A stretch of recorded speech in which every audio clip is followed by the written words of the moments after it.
subcontinent have now defined ourselves.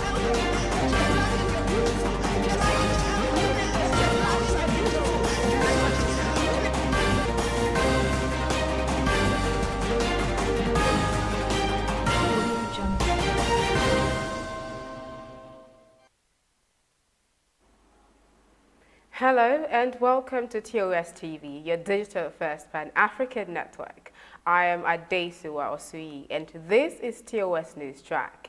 These are the stories we are tracking at this time. We start with stories from Nigeria. The government of Imo State has announced the setting up of 4 mobile courts, 2 in the state capital Owerri and 1 each in Orlu and Okigwe zones, to try those who treat with levity the protocols on COVID-19 pandemic preventive. In a statement broadcast Friday, Governor Hope Uzodinma spoke on the need for Imo people to adhere strictly to the COVID-19 safety protocols, wondering why they have refused to adhere to simple COVID-19 protocols of wearing a face mask to regularly sanitize and wash their hands and to observe social distancing even when it is for their own safety. He therefore noted that the government's executive order making it compulsory for all Imo people to wear face masks will henceforth be enforced with unwavering determination. In his words, consequently, the Imo State COVID-19 Committee and relevant agencies in the Ministry of Health have been empowered to arrest and prosecute anyone seen in public without a face mask, and such offenders, when convicted, would be liable to a maximum jail term of 6 months or 20,000 naira in lieu. In the same vein, the order further provides that any gathering of more than 50 persons anywhere in the state is an offense. The conveners of such gatherings also risk 6 months in prison or 20,000 naira in lieu. Still on COVID-19, in a statement issued on Friday in Port Harcourt by the Commissioner of Education, Professor Kanye Ebeku, the government described an earlier report that Governor Nyesom Wike ordered the closure of schools over concerns that there was an upsurge in coronavirus COVID-19 infections in the state as fake news. The commissioner said that statement was the handiwork of mischief makers whose intention was to pit the people against the state government. The commissioner urged the academic community and other stakeholders to ignore the mischievous and misleading information, adding that security agencies had been directed to arrest and prosecute those behind the fake news. You are watching News Track on your digital-first Pan-African news network, TOS TV. Up next, stories from across Africa and the international scene. Stay tuned.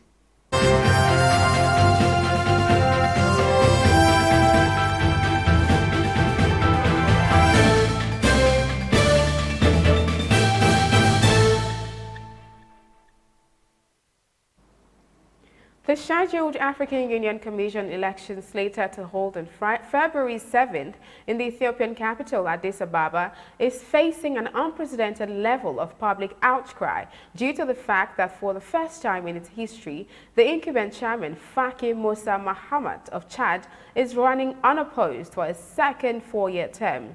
Many observers have raised serious concerns about the manner in which the current chair has managed to mobilize stiff opposition from potential candidates. President of the Coalition of Supporters Union of Africa, Sarfo Abebrese's organization, which partners with the African Union to use sports to build unity across the continent for peace and development, has waded into African Union Commission AUC politics ever since the sacking of Arikana in 2019 and has thrown its support behind her and USC Deputy Chairman Thomas Kwesi Kwate in order to unseat Mahama.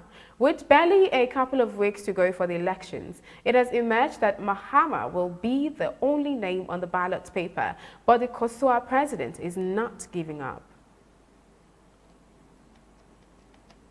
On the international scene, the United Arab Emirates, UAE, on Friday said that it has signed agreements worth $23 billion with the U.S. on former President Donald Trump's last full day in office. The country's embassy in Washington said in a statement on its website that the purpose of the deal was for the purchase of up to 50 F-35 jets, 18 armed drones, and other defense equipment. It said the letters of agreement had been finalized on Tuesday, confirming terms of purchase, including cost, technical specification, and anticipated delivery schedules. The deal, however, could now be reviewed as the new Biden administration has said it will re-examine the agreement for the sale.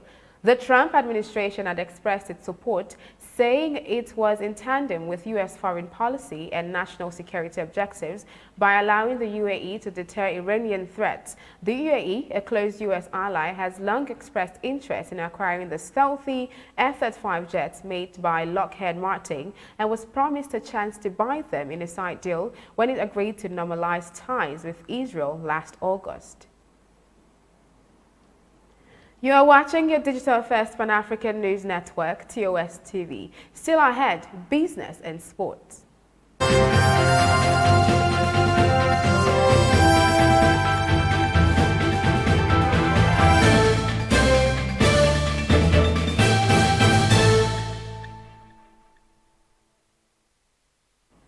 And now to business. The Nigerian Stock Exchange, NSE, during the week said it compensated no fewer than 49 investors who suffered pecuniary losses to dealing member firms in the course of their transactions in the capital market, with 17.02 million naira. The exchange also said it facilitated the restitution and recovery of shares worth 305 million naira for investors during the year as part of its investor protection efforts.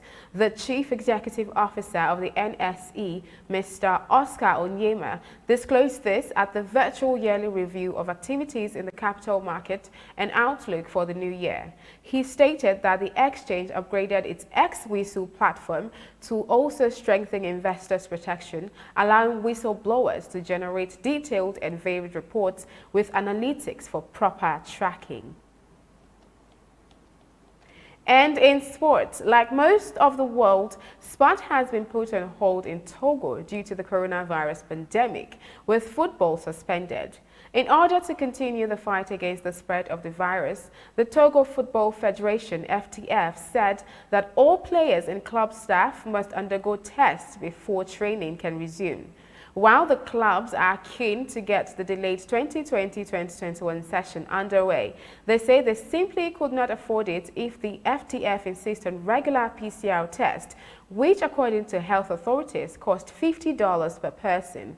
Playing to empty stadiums will hurt the club's pockets, so how are we going to get the financial resources to pay for PCR tests every week? Asked Yuzo Avogan Anani, the technical director of Etente 2, who are set to make their top flight debut this season. The federation must assist the clubs, otherwise it will be difficult to start matches. And the federation's director of communication, Hervey Agbodan, is also hopeful that a solution can be found so that football can resume.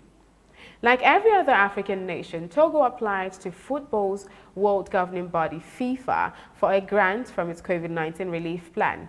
Every member associated was able to apply for a grant of up to $1.5 million, a third of which has to be spent on women's football, a key element of the COVID relief plan, FIFA says. And that is TOS News Track on your digital first Pan-African news network. For more updates, visit www.TOSTV Network. Do follow and like TOS TV Network on Facebook, Twitter, and Instagram. And remember to subscribe on YouTube. TOS TV is also available on TSTV as TOS News on channel 138. Do stay with us and enjoy more programs on TOS TV Network. I am Adesuwa Osui. Bye for now.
subcontinent